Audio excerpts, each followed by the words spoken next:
Hello po, magandang tanghali po sa inyong lahat. Ipapakita ko lang po itong aming ulam ngayong tanghalian. Meron siyang kilawin na eggplant at tortang eggplant and sinigang na baboy.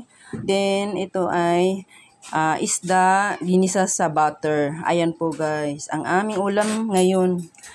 Thank you sa blessing sa tanghaling ito dahil ang aming ulam ay sobra-sobra. Maraming salamat po, Lord. Kami ay binayayaan mo ng sagana sa pagkain. Ayan, guys.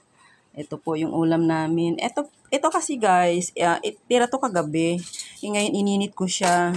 Ito yung tilapia na ginisa namin sa butter. Pero, ito ay pinirito muna namin bago namin ginisa sa butter. Nilagyan namin ng silig na buyo para maanghang at 'di ba masarap kumain pag ang ulam mo ay medyo maanghang. Ayan guys. Thank you for watching guys. Bye-bye.